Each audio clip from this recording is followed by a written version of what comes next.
Welcome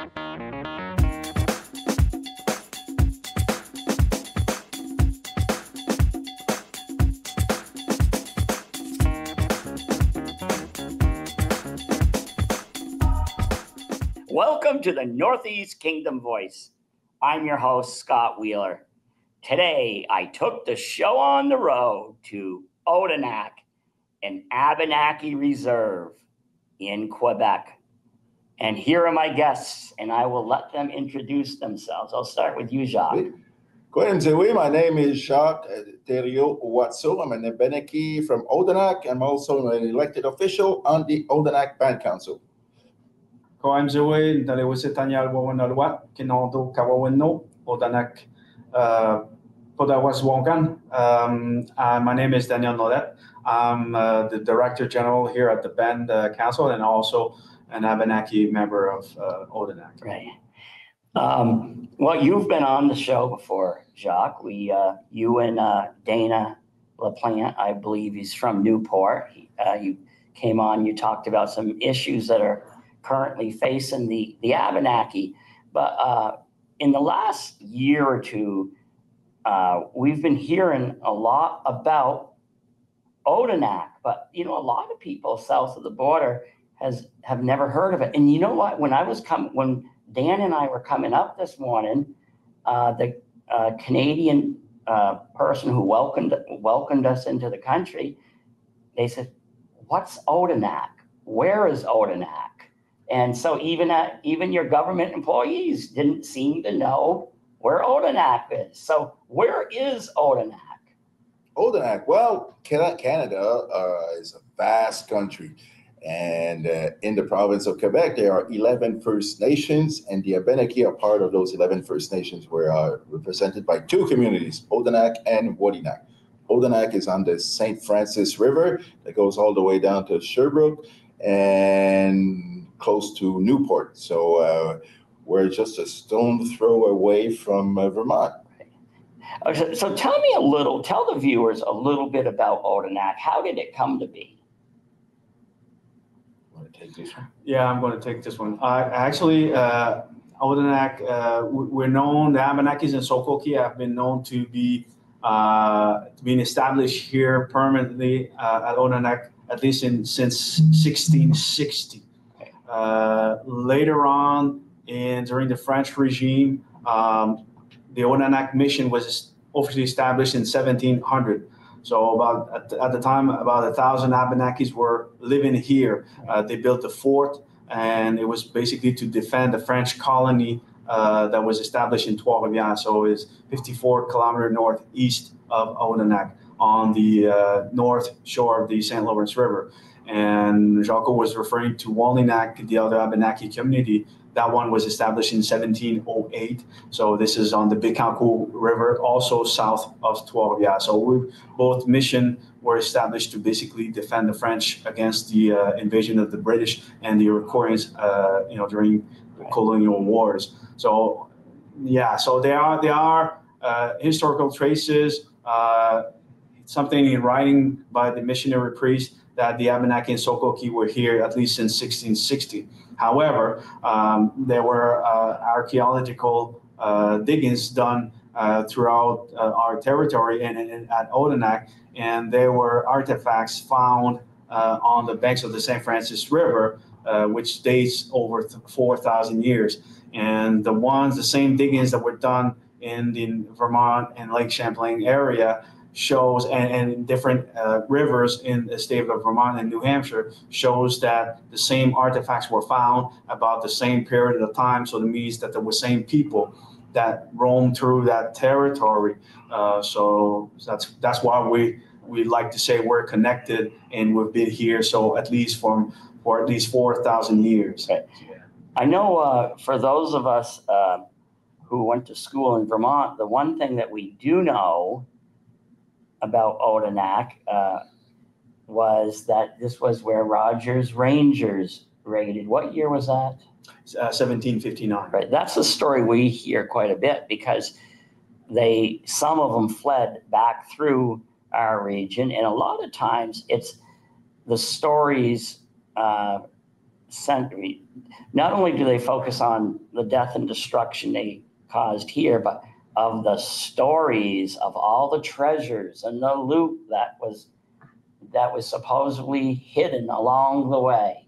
Was there really any treasures that was taken with them? Well, the treasures were all priceless things that were in the church at the time, all sacred objects, and one silver statue of the Holy Mary that was given up to us by the French government or French people in 1700 or 1699, roughly around that period of time. So that was, that were the treasures that Rogers' Rangers took, when they raided the village. Did you ever get anything back? No, nothing was ever found. Right.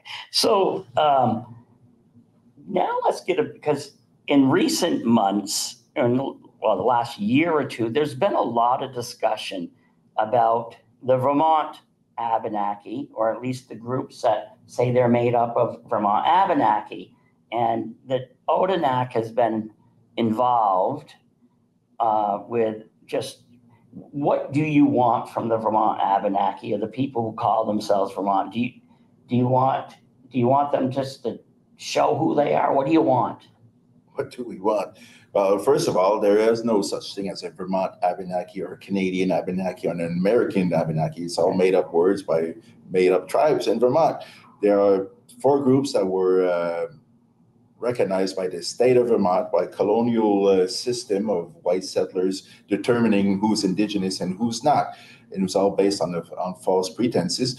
And basically, we want the the Vermont government legislation to revoke the state legislation process and do their due diligence, because they were misled by these groups, and they are claiming history that is not theirs.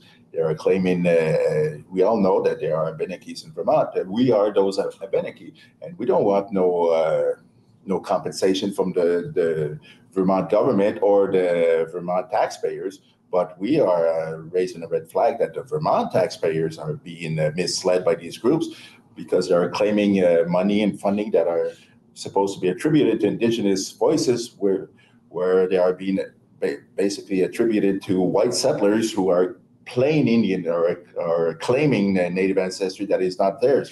And Vermont is a small state, and there's 600,000 people today. And if you go back 100 years, there was 100,000 people, and so it's not a very populous state. So everybody knows each other. Everybody knows, and they all know that these stories were debunked, but they're playing on fantasy, and they're doing an interpretation of historical facts to fit their narrative, and basically get certain privilege and benefits, because before that they were white settlers, and now they are claiming Native ancestry. It's more hip to be an Indian in today's society. So they are relinquishing their own Native, own French Canadian or white Anglo-Saxon history to claim a Native ancestor that doesn't exist.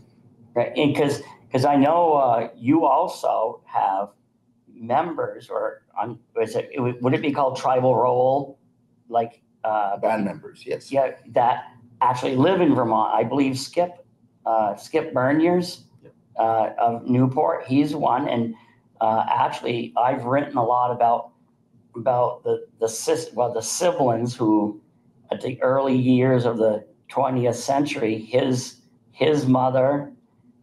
Then people like Paul Lehar's mother, Gertrude Essoff's mother, they all left here and they settled in that region. So you recognize any of those people who want to be recognized? Well, of course. And we're talking about Abenaki. Those that left are reclaiming their ancestry. We are welcoming them with open arms, because we know who they are. Even some people that left 4 or 5 generations ago, they still can link up to an Abenaki ancestry or Abenaki direct lineage. So we have a lot of people, not just in the state of Vermont, but all over our traditional territory and beyond, that left for different reasons and through different times in history. And some left for work, some left because they fell in love, some left because they needed to be on the territory with their friends. And so for the case of Newport, people, they were here, but they were in Newport in Vermont first. So they came here because this is the northern part of our territory, Odanak. So some fled the colonial wars. They established here in Odanak, and some went back on the territory and they lived happily ever after. So there's a lot of migrations on the territory. And correct me if I'm wrong, but you have one relatively famous person who has ties here is the new Supreme Court Justice of Canada. Mm-hmm. Yes. Yeah, and her family, how far back was her family? Her grandfather, great-grandfather, I think, if I remember, great-grandfather left, Joe Bumswood left Odanak in the late 1800s to seek work. And he left and went to northern Ontario, Sudbury area. So he went to work in the mines. Before he worked for the surveyors of the Canadian government. Yeah, and they found like a nickel. So I guess he was attributed. I mean, he was honored to say, well, he found nickel in the Sudbury area. So they developed mines. So and all of the descendants from this Joe Bumswood are now residing in the Sudbury area, and they're all working in the mines. And yeah. And I believe, if I am correct, she's the first Native person on the Supreme Court. Yes. Has she ever been here? She has been, yeah. See, the things to go back to what you were saying, about our people have left, and what we want about what do we say about the so-called Abenakis in Vermont?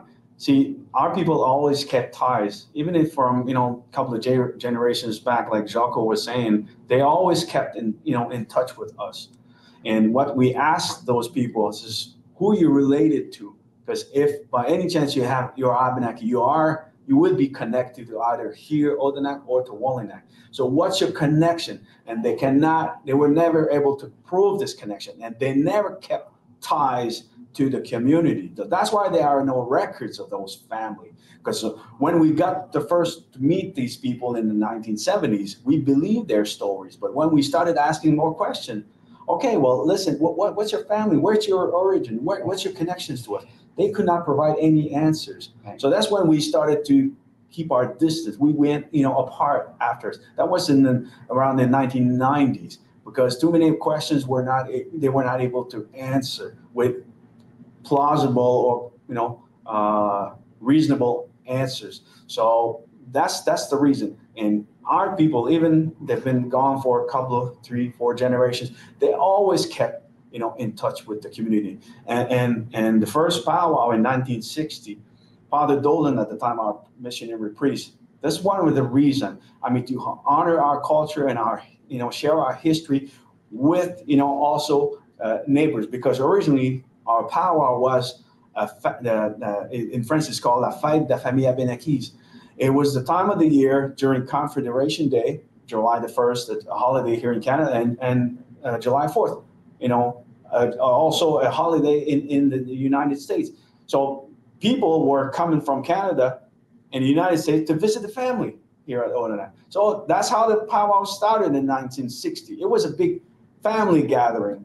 And Father Dolan said, well, let's invite neighbors, from neighboring towns to see, what's Abenaki, to celebrate Abenaki culture and history. That's how it all started. So we have this, and people, like I said, I've always kept ties. I said, I know your grandfather. I knew your great-grandfather. I've heard of him, or I didn't know him, but I've heard of him. Or so you see, and this we cannot, account this, on their part. We cannot find any family stories from anyone here at Odanak that had any connection or ever remember, I've heard about this person, I've met this person, before. So, right. So where was the territory of the early Abenaki? Well, the west boundary of our territory is the Richelieu River, Lake Champlain, Hudson River, and going east all the way, and the northern part of our territory is St. Lawrence River, and all the way east to past Kennebec and Chaudière River, past Quebec City. And including the New England states, Maine, New Hampshire, Vermont, and Massachusetts. And so what was it? What was the early years like growing up in Odanak? I mean, for the generations before you, did they suffer a lot? Well, they were poor. Hearing stories that, they had, and everybody was welcome. I mean, if somebody would be coming over at supper time, then they would add water to the soup. I mean, to have dilute the soup. But I mean, to have more people, the more the merrier. But I mean, they were poor upbringing. I will speak about my family. My grandfather, I mean, he was a hunting and fishing guide, and he made craft. And so did my grandmother. She made basket. And so did my oldest aunt. My mother was born the last, and she was not part of the basket making in the family, but she did her part, like her chores at the house. But everybody had to do something to make it, make sure that they were able to eat. And I mean, people were poor. I mean, I recall my aunt, my oldest aunt, saying that she couldn't eat muskrat anymore because my grandfather would trap them. And sure, they would not anything go to waste, so they would eat the muskrat meat, come in springtime. So she was fed up because she ate so much. I mean, they would, that was a hard time. Yeah, the reason I kind of chuckle about it is I heard the same stories or similar stories from Paul Lehar, who was also a Bomsoin, which would, they were connected, like Skip and Gertrude. He talked about his father would trap the muskrats, and she would be the one stretching them. Mm-hmm. And so very similar stories. And Jacques, we were saying before when we were talking is that you also, your family remembers a lot of persecution, even in this region. Yes, well, talking about, it's not direct persecution. It was a colonial system put in place by the Indian Act, which was a residential school system that was enabled in the beginning of the Canadian Confederacy, which had the purpose to kill the Indian in the child. And at the time, Odanak, still today, it is divided between the Anglicans. It's not a division, but there's two different faiths. There's the Anglican Church and the Catholic Church. The children of Odanak that were Catholic went to what is now today the NEK Museum, which was this day school administered by the Grey Nuns and the Anglicans were administered by the residential school system. So all the children from the Anglican family, the Watsos, the Hoffs, the Benedicts, they all went to residential school in Ontario, in Chapleau, Ontario, which is pretty far away from our community. They hop on the train and go there for the whole year and come back in the summer. So the purpose was to assimilate by force the natives, to extinguish their native titles within the boundaries of Canada. So not just in Odanak that they had the residential school system, but it was all across Canada. Right. And the last residential school closed in 1992. Oh, 92. So it's that, right? And you said that there were rules that Abenaki had to follow in the communities, wherever that white people didn't have to follow. Oh yes, well in my mother's our mother's childhood, and even before, there was a siren in uptown Pierreville, the town over, and when the siren rang at 8 o'clock at night, the Indians had to come back on the reservation there. They weren't allowed to roam the streets in uptown. They weren't allowed to go where there were alcohol in bars or taverns uptown. So they weren't. There was just specific little rules like that. But at the same time, the Indian Act enabled a lot of discrimination, where you can have potlucks. You can a woman who would marry a white man would lose her native status, and she would become white. Right. Where it was very discriminatory to the native women's under the Indian Act. So there was a lot of discrimination and local rules too about that we had to abide by. Right. we talked before too. We talked about when I interviewed Gertrude, who I think I said was 102. And for those of you listening or viewing, Gertrude is one of the founders of what is now the East. Well, what she founded the East Side Restaurant with her husband and her mother-in-law, and she hasn't owned it for years, but that's who Gertrude is. But Gertrude talked about growing up, she would come here to take care of her grandmother, who was, when she was a teenager, she'd come up here to take care of her grandmother. And I said, well, how was it being Abenaki? She said, I never thought of it. She said it was, you said, I think it was your mother or grandmother, mother was the same way. It was like, she never really thought about it. It was just who she was. Mm-hmm. So, how did you two grow up? Did you know you were Abenaki? Was it anything special or?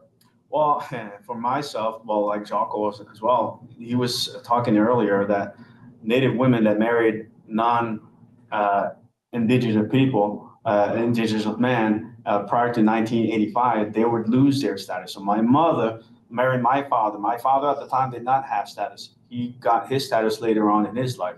But anyways, my mother married a non-native, let's put it this way. So I was not considered Abenaki until 1985. But I grew up here. I was born and grew up here. All of my life, my childhood, we spent 1 year not on the reserve. We left uptown. We lived uptown because my mother could not own a house or property on the reserve. So basically, we were renting houses that were available on the reserve. But I spent most of my childhood here at Odanak, except for 1 year. But it was just like 1 mile away that year. Anyways, kept ties but it was hard because with my cousins, even our friends here at Odanak, I was not even considered as being Indian, being Abenaki. I was not even allowed, me and my brothers and my cousins that were in the same situation as I was, to be allowed in the school bus on the reserve.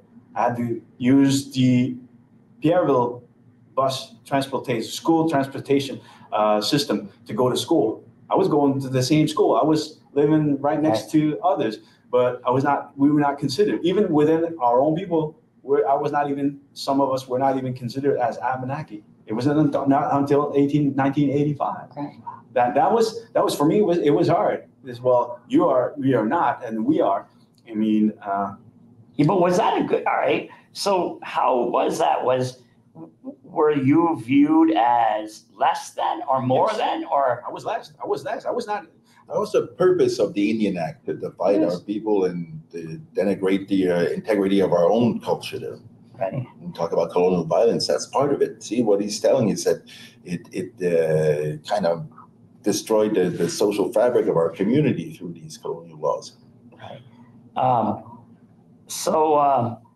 What about you? Did you have status right from birth? No, I was Abenaki by birth, and the government gave me status in 1985.